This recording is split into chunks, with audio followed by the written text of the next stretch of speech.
How did one woman with lots of big ideas and an already full plate find the courage to navigate through the uncertainty of growing a business in an industry where there was no clear path to follow?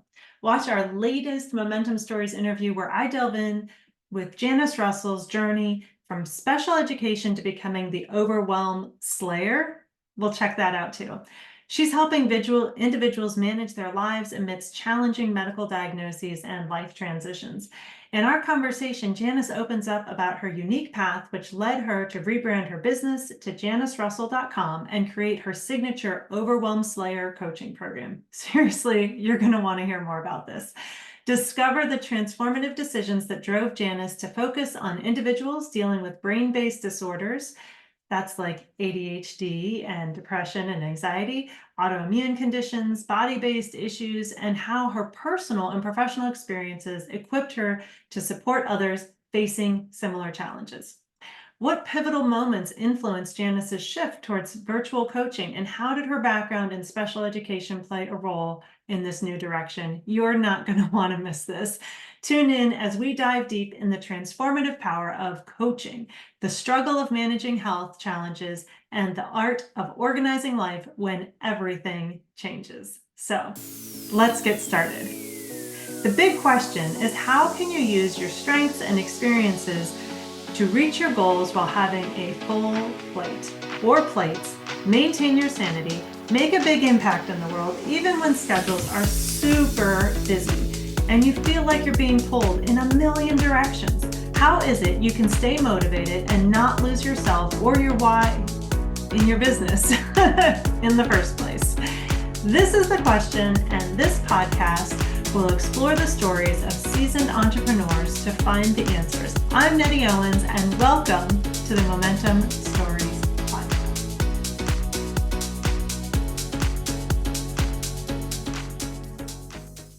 I am Janice Russell, and I am currently the Overwhelm Slayer.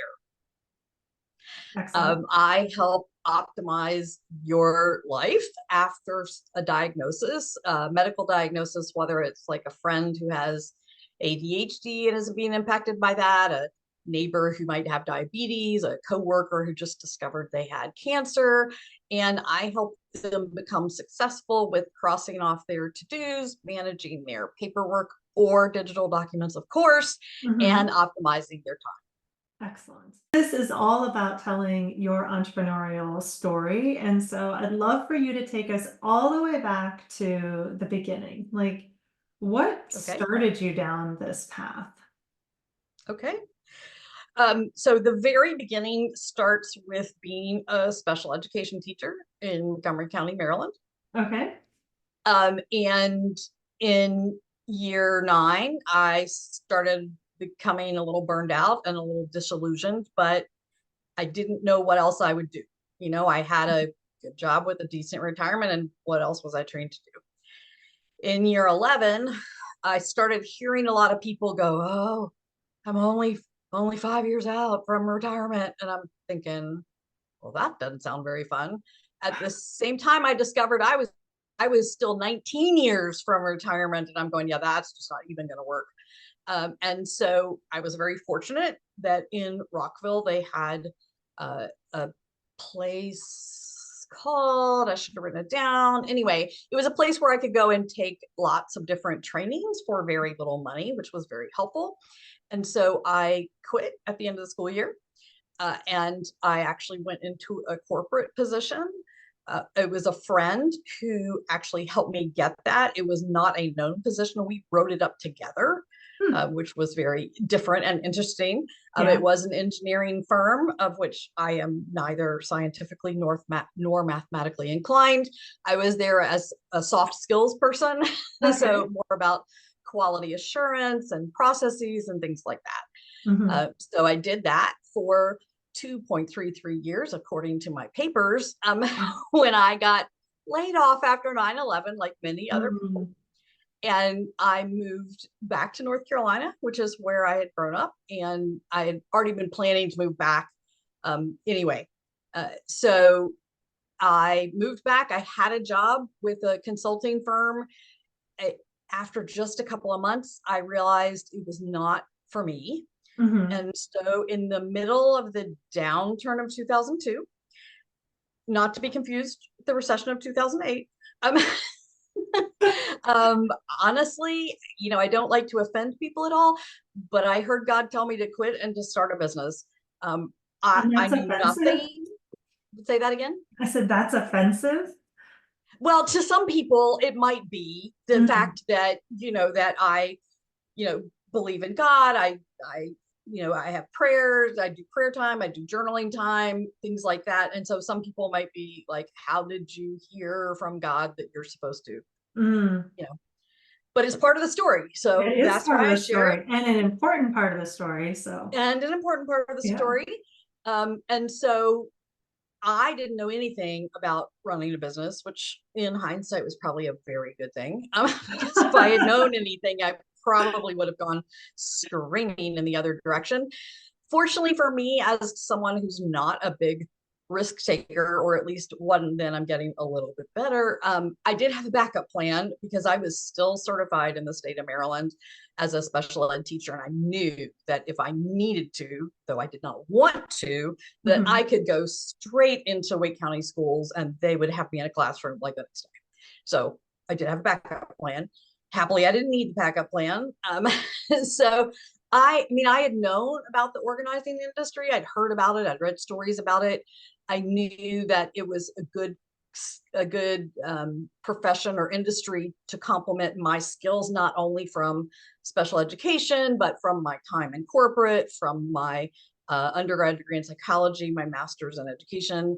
And Mhm. so I just started researching both the industry and starting a business. I immediately joined two of the industry associations, and that's what I did. I just sort of started Wow. and learned I how to think do that's the way that organizing was started at that time. I mean, your story, while the beginning parts are different, how I came into professional organizing was very similar. It was like, read all the right. books, namely read everything Julie Morgenstern has written. And at the time, Barbara Hemphill, she also Mhm. had things out. Those were like, that was what was available. Watching some shows on TV might have been another option, but that's how Judith we got our Goldberg's teeth. book. Hmm. Yeah, So Judith Goldberg's book, just because I immediately joined what is now the Institute for Challenging Disorganization. So I immediately started it on their education stuff. excellent, excellent. So you threw your hat in the ring as a professional organizer, researching everything that you could, starting with friends and family, I assume. I actually did not start with Okay. friends and family. Um, I don't know. I guess I felt confident enough to just start with whoever. At that point, I guess I was so new that I didn't necessarily have imposter syndrome at the beginning. That came a little more mid my time. Yeah. It helped me to be able to say, I have an undergrad degree in psychology from Duke and a master's in education from Vanderbilt, and that I, immediately started earning credentials through what was then the National Study Group on Chronic Disorganization. So between that and my own reading and my own, just experiences, life experiences, job experiences prior, I just started right in. I love it. And I love the confidence. It's actually something that's really attractive about you, Janice, is this like you really hold those things that you do well, like as the standard and just like go with it. Which I appreciate you saying the imposter syndrome came later. And I'm so glad for it. Like, I'm so glad that you kind of started out and just were like, I've got this. This is something I can do, and I'm gonna go rock it, basically. And you did. Um, so tell Well, us about the development of your company. so around 2005, I started getting really busy. And I'm sure it helped that we didn't necessarily have a lot of competition in this area. And while I had immediately had a website put up, websites weren't as big back then. Mhm. So, there may have been more people doing this than I knew, but, I only knew those that I could find that were other NAPO members or had a website or something. So 2005, I was really, really busy, and I was having to book people like out a month. Mhm. And I'm like, well, this, by the time they called, they're ready to get started day before yesterday. So Yeah. um, I was part of a group that was more like a board of directors, people in a variety of industries. And I was hesitant. And this is where it wasn't imposter syndrome as much as it was, oh my goodness, there were not many organizing firms that had staff. Um, Mhm. and so Yeah. I didn't have a model to go by. Mhm. And I, I put it out in the group. I'm like, I don't know what to do. And one of them is basically put it, the Fisher cut bait idea of, well, either you hire and you grow, or you stay the same size and you stay the same size, Right. Right. And I'm like, oh, okay, well, there we go. So Right. I hired, I already did have a bookkeeper, independent contractor, of course, but I hired an organizer. I hired a virtual assistant. Well, hired again, independent contractor. The organizer was actually an employee, and just made it up as it went along. Um, Mhm. I know, isn't it great? We get to create this stuff from scratch. I mean, there's a lot of pressure to create it from scratch, but also we just make it up as we go along. And what you just explained, it was so common in the organizing industry to the point where like 99% of organizers did not have teams, even up right. until I don't know, 2016, 2018. It's still Mhm. very high. And even now, most of them are individuals, but there are more and more that are Mhm. forming agencies. So there wasn't really an example out there to look Mhm. to how to do this, and you had to look to other industries and how they did it to get the template. You've Right. made some shifts in your business along the I way. have. Obviously, bringing on team members was one big one. What's another shift that you've had over the time? Well, a big shift that took place was in my pursuit of education. I became a certified organizer coach. Actually, before that, I became a certified professional organizer in chronic disorganization.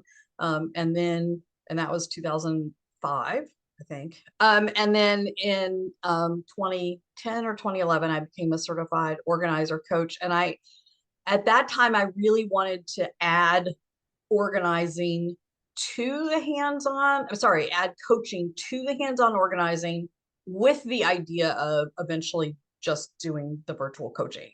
Mhm. That transition took me a lot longer for a number of different reasons. However, along the way, my organizers, one by one, moved on to other opportunities. And at that point, we were, 2008, 9, 10, when things weren't that great. And so it didn't make sense for me to hire anybody Mhm. to fill their place. And then after that, I was like, actually, even through 12, I think 12 was when my last person moved on. And I was like, this is a great time to be able to shift over. And still I had, I'm sure some of it was the marketing piece and, all the other like back end business pieces, but Right. I was having some difficulty shifting. Mhm. Um, because I was getting a lot of calls still for, for the hands-on, and I knew that I wouldn't be able to do it forever, Right. just physically, I wouldn't be able to do it forever. And so along the way, I decided, and actually this ties into working with you and being part of Momentum Mhm. Accountability, because along the way, I was like, well, clearly I need to do something different. And it was through exploration, through working with you as a coach, as well as being part of several different momentum events, Mhm. live Right. events, as well as virtual ones, that I was like, okay, well, I I really need to have a better defined niche. I had always fought against that. That's a whole different conversation. Um, Yeah. but I was like, okay, well, life transitions are a big thing that people don't realize how much happens. So my example is always moving, although I so don't help people move because I don't like to move. But when you move, most people think you pack the boxes, you take them to the other place, you unpack them, and there you are. Mm-hmm. And yet, even if you're in the same town and in the same job, you probably have a different commute. If you have children, they may be going to a different school. Obviously, the configuration of the house is different. So how things come into the house and go out of the house change. And a lot of people don't account for that. So I was like, okay, I'm going to do this. And I switched over because I knew I had such a large website on Minding Your Matters, and I had been there. I'd been doing that so long that I couldn't keep that name as my primary. So Right. it is still my overall. I mean, it's trademarked. It's an S corp. You know, it's Mm-hmm. not going away. But I opened up what I called another division Mm-hmm. of life transitions organizing, Mm-hmm. and it was just going to be coaching, and everything about it was virtual coaching. Except that even with everything saying that, they had the word organizing in it, and so people were still calling for hands-on. Right. So, you know, again, lots of thinking, you know, getting the opinion of others, getting some coaching, learning from others, from their stories of, Right. you know, what they've done, what they haven't done, how things worked, etc. I was like, okay, we got to get rid of this. So I just became janicerussell.com. Fortunately, I'd had the web domain for eons and just hadn't done anything with it.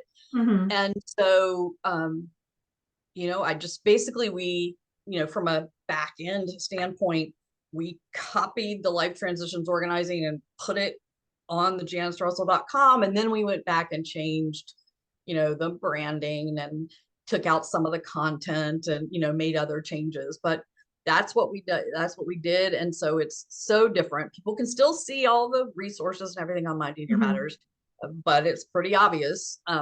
Although not always quite as obvious as I would think, but you know, different people read things different ways. So I do Right. still have to say, you know, no, I do not do hands-on anymore. I do virtual, and I have what I call the Overwhelm Slayer coaching program to help people that are going through. And that's also when I shifted to not just no or not life transitions in general, Mm-hmm. but to those who either have a new medical diagnosis or a medical diagnosis that has changed in some way, like a previous diagnosis that has changed in some way. Mm-hmm. And I look specifically at people who have the brain-based disorders, so ADHD, depression, PTSD, at autoimmune conditions like diabetes, Mm-hmm. fibromyalgia, things of that nature, and then the body-based. So that could be anything from something like cancer to constant migraines that are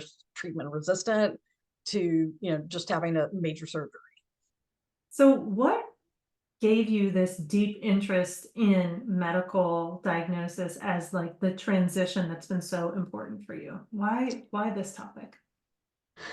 A combination. I mean, a lot of my initial training and continued training, as well as my experience with my clients, as well as honestly just being a special education teacher, you know, Mm-hmm. I had a lot in actually the brain-based and the body-based, not quite as much in autoimmune. I had more training in that, but I didn't have as much experience in that, as well as my own personal experiences. So I was diagnosed with clinical depression in 2001. I'm pretty sure I had it before that and just was undiagnosed. Mm-hmm. Um, and then since 2016, no, 2017, since 2017, I myself have had 6 major surgeries. So I'm well acquainted with Yeah. Wow.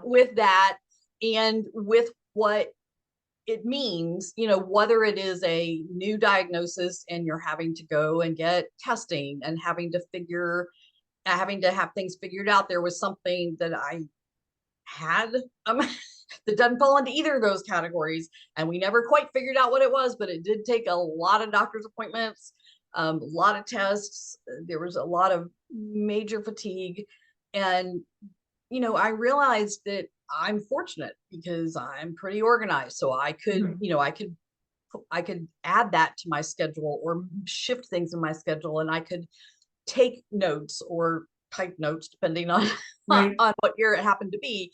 I could do research to find, in the right information, the correct information. I could search for doctors and things like that. And not everybody is as well equipped to be able to say, okay, well, now I need to add, 3 doctor's appointments and 2 tests, and with the schedule I have now, like, how am I going to do that without losing sleep, or compromising something else? As well as just how do you keep track of all that information? As much as now, Right. back then, but as much as now we have portals for most of our healthcare providers, that doesn't necessarily mean doesn't necessarily mean they're always correct. B, doesn't necessarily mean that all of your doctors are on it and can see it. So there still is honestly responsibility on the person. Right. And also as far as understanding what are the right questions to ask, because in many ways, for those of us in the US, when you get 15 minutes with a doctor, if you don't ask the right questions, you don't get answers. And that's not to criticize the doctors. I know a lot of it is an insurance thing. Again, not going to go there. It's just reality right now. And so we need to make best use of the time. So helping people navigate that transition, be prepared, arrange their life around the changes that are happening, like ask questions, and know what questions to ask, all of that. That is stemming from your deep experience, personally, as well as professionally, as well as your education, and then your professional experience, in all of the folks that you've worked with. You mentioned that along the journey, we started coaching together, which I've truly loved getting to support you as you've gone through these various transitions. What maybe brought you to that conversation, to working, to getting that coaching support for yourself? What was that catalyst, if you remember? I have been actually trying to remember, and I actually don't, I don't remember exactly. I mean, we knew each other from before. We'd been at conferences, et cetera, et cetera. I don't remember how I first learned that you had made, that you had made or were making the transition, I crossed out over. of, that you crossed over. So somewhere along the way, I found that out, and maybe it may have even been something through Facebook. I mean, I have no idea. And something in me must have been like, okay, I need more help with this. And part of it, I think that drew me to you was that you knew where I was coming from. And since I was looking to make changes, although they weren't going to be changes like you've made, they were changes from what you had done.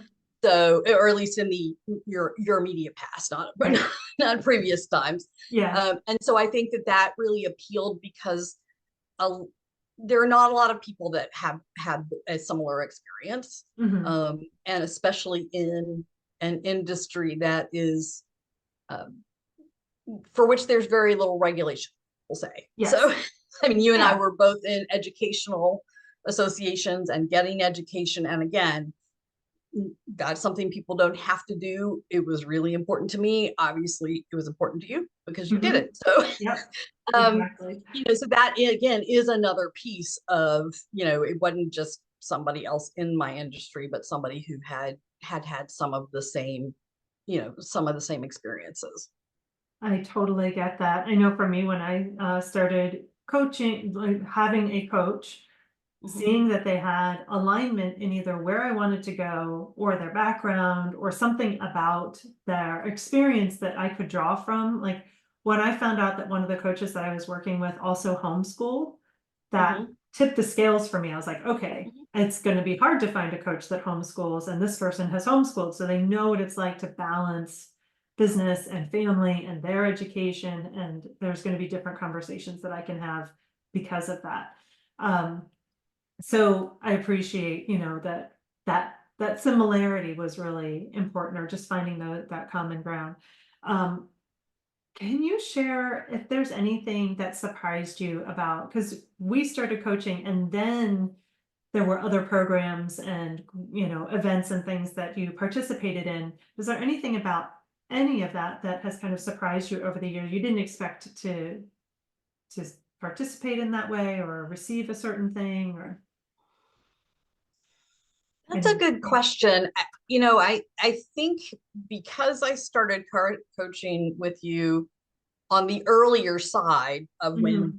you transitioned Yeah. out of organizing, um, you still have also made a number of changes over the years, and I've been able to see, what that has looked like, what programs you did. You had the 30-day focus, Hmm. and then it was gone for a little while, and now it's back. Yeah. You had some other, you had, like, I can go back and actually look at some of the materials and everything. So, some things have changed along the way. I don't know. Well, in the beginning, you weren't doing like the Momentum Accountability Live or Momentum Right. Live. Hmm. So that was a newer thing that came out of it. Obviously, pre-pandemic, there wasn't nearly as much happening on Zoom. So you weren't doing I don't think you were doing much of any of the groups that you gather together on Zoom now. People Hmm. from across the country. I think, even, do we have some outside the US? We have had in We the, have, yes. yeah, Yep, yep. because I remember. Hmm. Um, so some of it is just, some of the changes I've seen with your business are a factor of, how things have changed in the world. And so because I had such a good experience with the one-on-one coaching, I was like, well, every time something new would come out, I would be like, well, let me evaluate and see, if it makes sense, if I have questions about it, if I needed clarity on what it was, what was included, which you were always very kind to, to help me figure that part out. And I think I did the 30-day focus, one of the first couple of Hmm. ones. Right. And I don't remember when I came. I think it was like maybe the second or third Momentum Live. It just sounded like a unique opportunity to be away, Hmm. in a different environment. And I love the water. So, lake, ocean, I'm all about it. Rivers, waterfalls. Wherever there's water. you know, Wherever there's water, I'm pretty happy to be there. And I had lived in Maryland for 13 and a half years. So although I wasn't familiar with Havre de Grace, I was, familiar with Maryland. So it wasn't as daunting a drive for me as it might be for some people. Hmm. And so I figured it was a time to experience something completely different. They always say, if you do things the way you've always done them, then you'll get the results you've always Yeah. had. So it made sense to me to at least give it a try, you Hmm. know? And it was a nice small group. I met people that I wouldn't necessarily have any other way to meet. And of course, they were from all over. So it wasn't just like, I could meet people in similar industries here in North Carolina, Right. but it's a different perspective when it is people from different parts of the country. We had service based. I think even the first time we had one or two more product based Hmm. people there. And you had activities for us to go through. Some of them were easier than others, but that I'm guessing is true for everyone. It's just that Yes. what may have been difficult for me may have been easy for someone else. um, I think one thing that was different from many gatherings, conferences, master, whatever you want to call them, when they're like away in a couple of days, was that you really gave us the time to implement. So there Hmm. was sort of the trying to get grounded, and there was the, okay, here's some new information, whether it's from yourself or whether it's, something that you heard someone Right. else say. And then here's what I want to do with that information. And then, oh, good, I get to actually start doing it now. Or, like, figure out when I'm going to fit it into the schedule or whatever. And so that, I think, is very different, because a lot of times you'll get, if you're listening to a presentation, you'll get like a small okay, put down the two things you learned in this presentation, which is great. And it helps to keep it in your mind. However, it doesn't necessarily help to make sure that you start it when you get back. Right. Right. I really born out of my own experiences at all of these conferences, like my brain would be wide open. I'm like, oh my gosh, the light bulbs are going off and the ideas are coming together. And all I want to do is take it and like at least turn it into something that I could then continue with later. And you're whisked off to the next presentation and the next thing or dinner or whatever. And so I knew I wanted it for myself. And it has been a really important part of it that I know people, in addition to you sharing it here, have said, oh yeah, that was really helpful. Not only because you can get started, because you get started in a container with other people. So when you run across a challenge or you're like, wait, this is new information, so I'm really having trouble like understanding how to apply it to my situation. You're in a room full of people who are like, oh, well, this is how I do it, or this is my thought, or whatever. And so you can continue to work with them. So I love that you shared that particular aspect of it. A lot of people come on and like, oh, I met lots and lots of people, and I love that. Like, I love creating community, but this idea that like we can create a way to work on our businesses that's different from how other people are doing it, and that particular way is going to be your best path to success, like bringing in the things that work best for you. Well, the other two pieces that I think of is number one, when you and I have gone to industry conferences, we've had people in the same industry, and obviously people think very differently. So you can get some variety of thought, but you're going to get more variety of thought when you have people from a variety of industries and backgrounds and trainings. So that's one piece to it. The other piece is that I have hired periodically someone that I met in the group to help me with something that I needed, Mhm. or at least thought that I needed, and Right, asked them right. to help me. And the reason why I think that's important is because these days you can find anyone to do anything. I mean, Mhm. if you know how to Google, you can find bazillions of people to do any one Right. given thing. That's true. To me, though, having met them and spent a couple of days with them, it to me gave me a leg up in terms of, okay, I like what I've heard, I like what I've seen, let me check and see if working together makes sense. So Mhm. it was a lot easier than having to start from scratch, as it were, to find someone to help. Right. Yeah, I think that's a really good point and perspective is you're forming real relationships with real people who have different skills than you. And so you support each other either by the conversations that you have or hiring each other or whatever that may be. And it just becomes a really tight-knit community because of that, that amplifies everyone. So as we're winding down here today, I know people are listening and they're like, whoa, what she said really resonated with me about making different transitions, having a medical diagnosis come up. I'm feeling overwhelmed. What is the best way for people to reach out to you if they were really inspired by what they heard or, it resonated with them?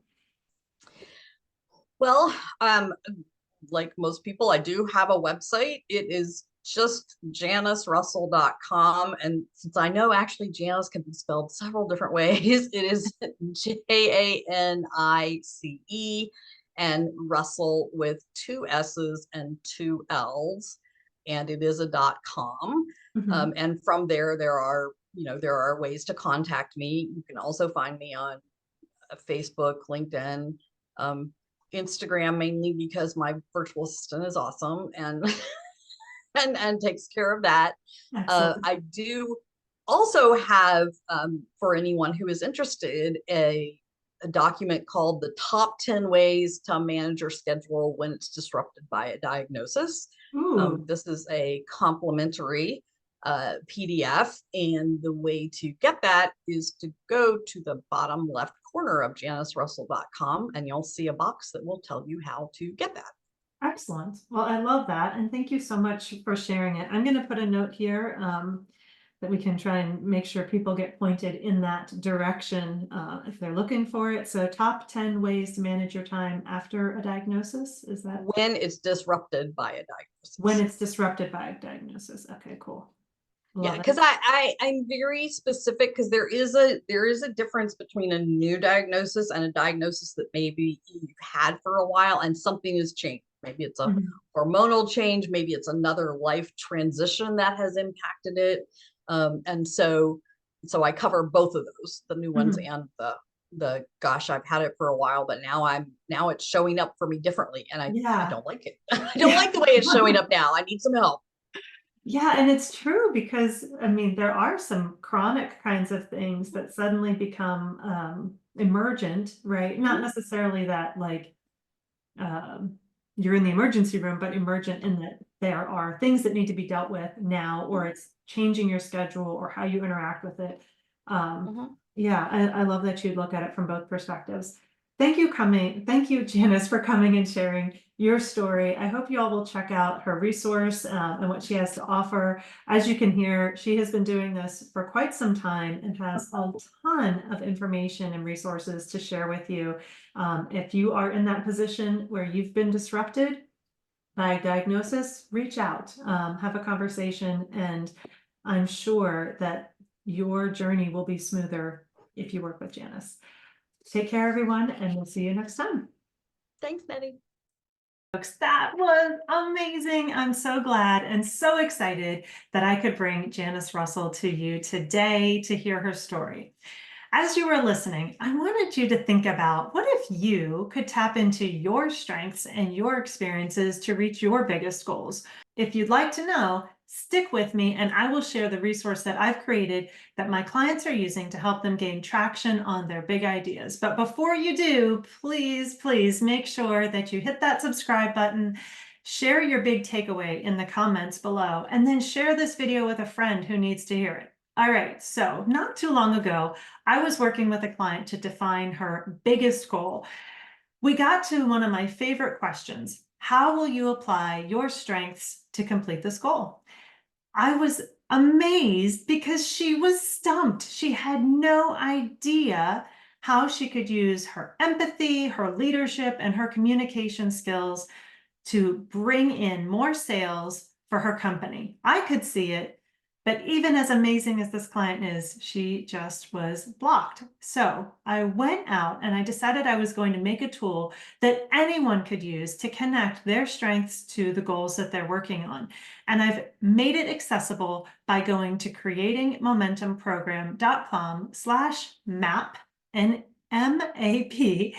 The link is in the description below, and it's also pinned in the first comment. So go grab it, check it out, let me know what you get, and then I'll see you on the next video.